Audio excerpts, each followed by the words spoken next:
मेरा नाम सुरेंद्र वत्स है। बेसिकली मैं हरियाणा से हूँ, अभी दिल्ली में रह रहा हूँ। एक मिडिल क्लास फैमिली की मेरी बैकग्राउंड है।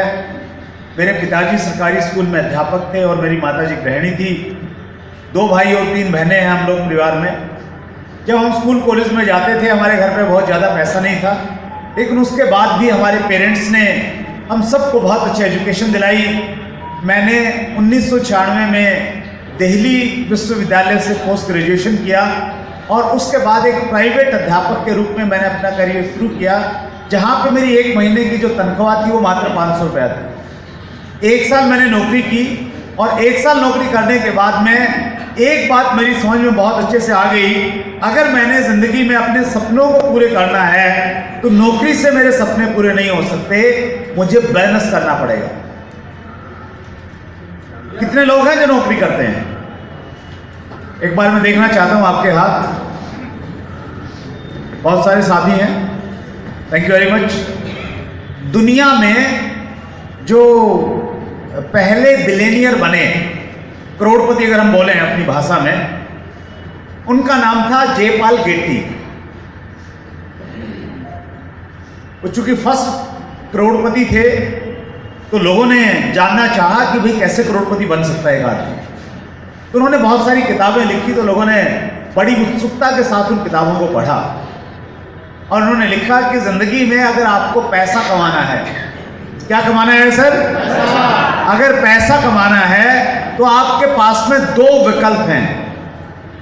एक विकल्प है आप नौकरी कीजिए और दूसरा विकल्प है आप व्यापार कीजिए। लेकिन अगर आपको अमीर बनना है, क्या बनना है? अमीर बनना है, पैसे वाला बनना है, तो आपके पास सिर्फ एक विकल्प है, आपको व्यापार करना पड़ेगा।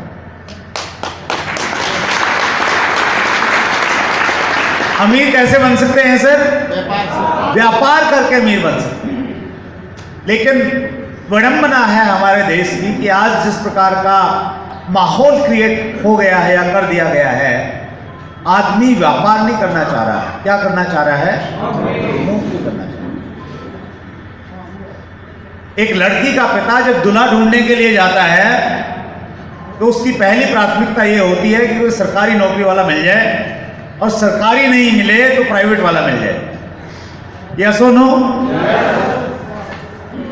जयपाल गेट्टी ने कहा था कई 100 साल पहले कि अमीर बनना है तो नौकरी करना पड़ेगा, और आज भी ये बात उतनी ही सही है जितनी 100 साल पहले थी। सहमत है आप मेरी बात से? नौकरी का निर्माण इसलिए नहीं किया गया है कि हम एक लग्जरी लाइफ जिए, अपितु नौकरी का निर्माण इसलिए किया गया है हम जिंदगी भर पत्नी के ताने सहते रहें और कंप्रोमाइज वाली जिंदगी काटते रहें। मैं माफी चाहता हूं कुछ लोगों से जो नौकरी करते हैं, लेकिन सच्चाई तो यही है ना सर। कुछ लोगों के अंदर से आवाज आ रही है कि हाँ बात तो सही है, आपकी मुस्कुराहट बता रही है। और मैं बहुत कॉन्फिडेंस के साथ में इसलिए कहता हूं क्योंकि हमारा जो पूरा परिवार है, जो फैमिली बैकग्राउंड है, वो नौकरी वालों की बैकग्राउंड है। कभी किसी ने कोई व्यापार नहीं किया था जीवन में। मैं शायद एक ऐसा पहला व्यक्ति था जिसने एक सही तरीके से बिजनेस में आया, पढ़ाई लिखाई करने के बावजूद भी। ये ऐसा माना जाता था कि भाई व्यापार तो मतलब ऐसा है उन लोगों का जो पढ़ाई लिखाई नहीं करते हैं, कुछ नहीं किए तो चलो व्यापार करने चले जाते हैं।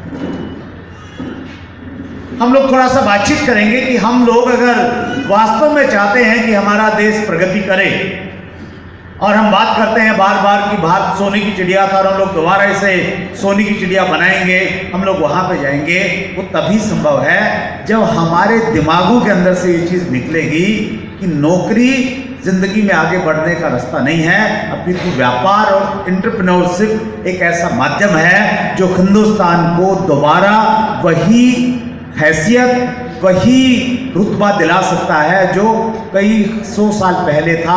भारत दोबारा सोने की चिड़िया बन सकता है, इतनी क्षमता हमारे देश में।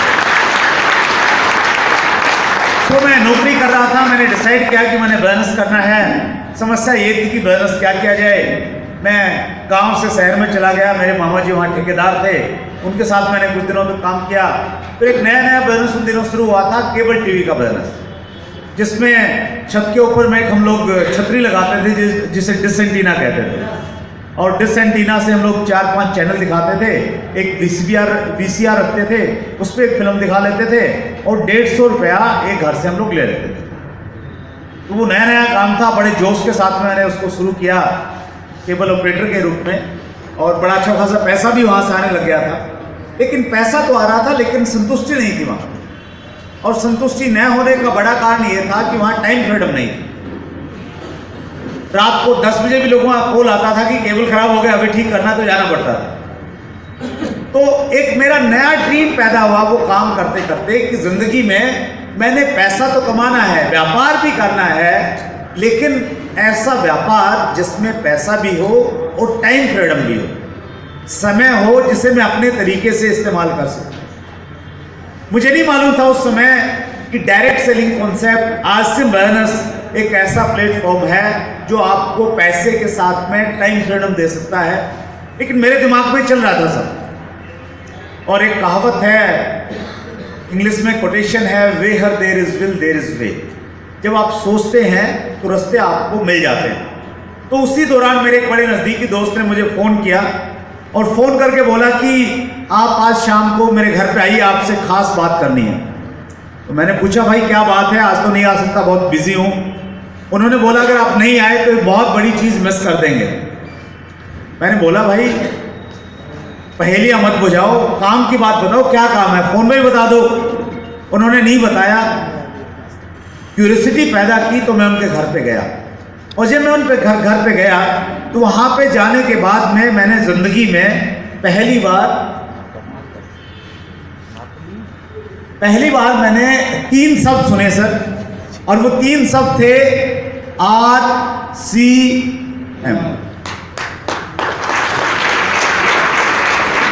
थैंक यू, ये जो 3 शब्द हैं सर, RCM, यहाँ लिख देता हूं मैं, RCM, इन 3 शब्दों ने मेरी पूरी जिंदगी को बदल दिया है।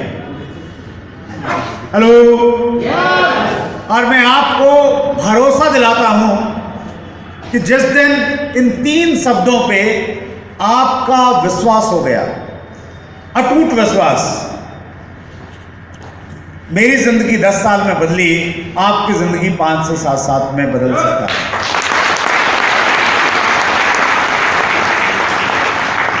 जब हम लोग कुछ चीजें लिखते हैं, जैसे मैं यहां पे लिखने का प्रयास करता हूं थोड़ा सा, जैसे मैंने ये लिख दिया,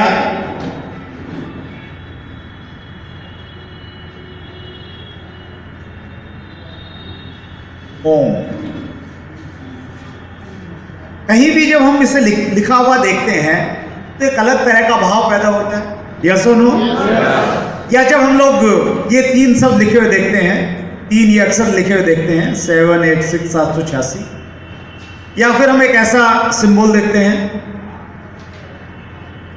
ये सारे के सारे प्रतीक हैं, धर्म चिन्ह हैं ये। और जो व्यक्ति इन पे विश्वास करता है, जो विश्वास करता है, उनको एनर्जी मिलती है, ऊर्जा मिलती है। सही बात है?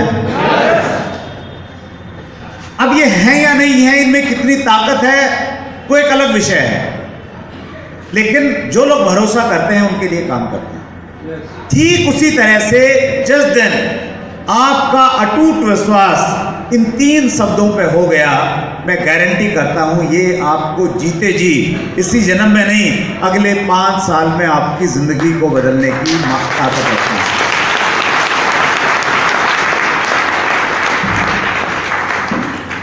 अगर आप किसी भी धर्म से संबंध रखते हैं और अगर आपका अपने धर्म पे आधा अधूरा सा विश्वास है तो बात बन जाएगी सर? मतलब माला किसी की फेर रहे हैं और दिमाग में कोई और चल रहा है तो बात बनेगी? नहीं बनेगी। कब बनती है बात? एनर्जी कब मिलती है, ऊर्जा कब मिलती है आपको?